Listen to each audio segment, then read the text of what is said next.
তো দেখুন বন্ধুরা, আপনারা সকলেই জানেন বা যারা জানেন না তাদের জন্য বলে দিচ্ছি যে পশ্চিমবঙ্গে কিন্তু শুরু হতে চলেছে যুব সাথী প্রকল্প। তো বন্ধুরা, এই যে যুব সাথী প্রকল্পটা চালু হচ্ছে, এটা সত্যি খুবই খুশির খবর। সবাই টাকা পাবে, টাকা পেলে কিন্তু সবাই ভালো লাগে। এখন কিন্তু দেখা যাচ্ছে সকলের মনে বেশ কয়েকটি প্রশ্ন কিন্তু এই সম্পর্কিত ঘুরে বেড়াচ্ছে। প্রথমত হচ্ছে কি, এই যে যুব সাথী প্রকল্পটা এটা কিন্তু কবে থেকে শুরু হবে এবং তার সাথে সাথে কারা কারা পাবেন, কি কি ডকুমেন্টস লাগবেন এবং দেখা যাচ্ছে কবে থেকে টাকাটা অ্যাকাউন্টে আসবে। তো বন্ধুরা, এই সম্পর্কিত সমস্ত প্রশ্নের উত্তরে কিন্তু আজকে আমি এই ভিডিওতে খোঁজার চেষ্টা করব। তো আপনারা কিন্তু সকলেই ভিডিওটি শেষ অবধি আমার সঙ্গে অবশ্যই থাকবেন। তো বন্ধুরা, চলুন দেরি না করে আমি কিন্তু এই সম্পর্কে সমস্ত প্রশ্নের উত্তর খোঁজার চেষ্টা করি। তো দেখুন, প্রথমত এই যুব সাথী প্রকল্পটা কবে থেকে চালু হবে। তো বন্ধুরা দেখুন, এই যুব সাথী প্রকল্পটা কিন্তু 1 এপ্রিল থেকে চালু হয়ে যাচ্ছে। হ্যাঁ বন্ধুরা, এখন কিন্তু ফেব্রুয়ারি মাস চলছে, 1 এপ্রিল থেকে কিন্তু এই যুব সাথী প্রকল্পটা চালু হয়ে যাচ্ছে। তো দ্বিতীয়ত যে প্রশ্নটা সেটা হচ্ছে কি, এই যে যুব সাথী প্রকল্পটা এবার কারা কারা পাবেন, এটা কি সকলেই পাবেন যারা আগের থেকে টাকা পেয়ে আসছেন, অন্য কোনো রকমের লক্ষ্মী ভান্ডার বা যে কোনো ধরনের টাকা পেয়ে আসছে, তারা কি সকলেই পাবেন? বা পড়াশোনা সংক্রান্ত যারা কোনো ধরনের টাকা পাচ্ছেন তারা কি পাবেন?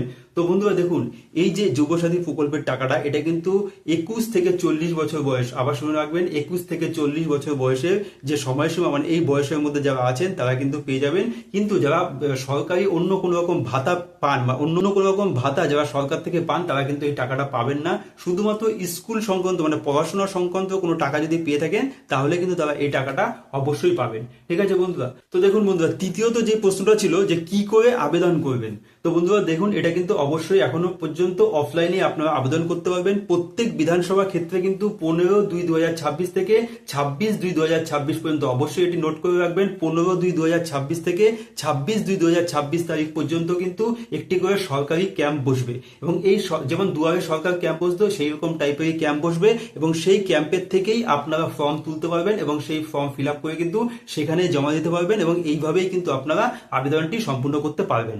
তো দেখুন বন্ধুরা, চতুর্থ যে প্রশ্নটা ছিল যে কি কি ডকুমেন্টস লাগবে। তো বন্ধুরা, কি কি ডকুমেন্টস লাগবে এই সংক্রান্ত কিন্তু সম্পূর্ণ যে তথ্য এখনো কিন্তু আসেনি, কিন্তু বেসিক যে ডকুমেন্টস গুলো লাগবে সেগুলো হচ্ছে কি, প্রথমত আপনাদের কিন্তু মাধ্যমিকের যে সার্টিফিকেট সেটা লাগবে বা মাধ্যমিকের অ্যাডমিট কার্ড লাগবে। তার সাথে সাথে আপনাদের যেটা লাগছে সেটা হচ্ছে আপনাদের ফটো লাগছে এবং ব্যাংকের যে পাসবই তার জেরক্স লাগছে এবং তার সাথে সাথে দেখা যাচ্ছে যে আপনাদের যেটা লাগছে সেটা হচ্ছে কি, যে আধার কার্ড যেটা আছে সেটাও কিন্তু অবশ্যই লাগবে। এক্ষেত্রে কিন্তু আমি আপনাদের জানিয়ে দিতে চাইবো যে আপনাদের যে অ্যাডমিট কার্ডটা আছে, দেখুন অনেকের কিন্তু দেখা যাচ্ছে মাধ্যমিকের অ্যাডমিট কার্ড আছে কিন্তু যে কোনো কারণে কিন্তু তারা পরীক্ষাটা দিতে পারেনি, মানে সার্টিফিকেটটা পায়নি। তো সেক্ষেত্রে কিন্তু দেখা যাচ্ছে যে যাদের কিন্তু এই অ্যাডমিট কার্ডটা আছে কিন্তু সার্টিফিকেট নেই, তাদের কিন্তু না পাওয়ার সম্ভাবনাটাই বেশি। সুতরাং যাদের কিন্তু সার্টিফিকেট আছে মানে মাধ্যমিক পাস করেছেন তারাই কিন্তু এক্ষেত্রে এই সুবিধার লাভ পাবে। তো দেখুন বন্ধুরা, 5 নম্বর আর সব থেকে ভাইটাল যে প্রশ্নটা সেটা হচ্ছে টাকাটা কবে ঢুকবে, মানে টাকাটা অ্যাকাউন্টে কবে থেকে আসবে।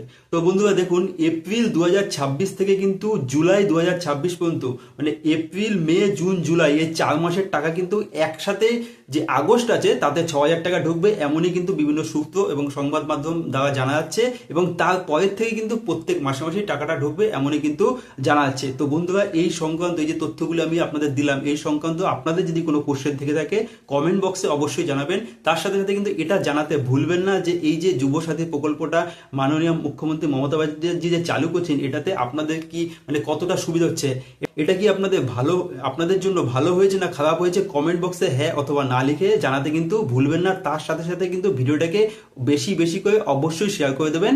ধন্যবাদ।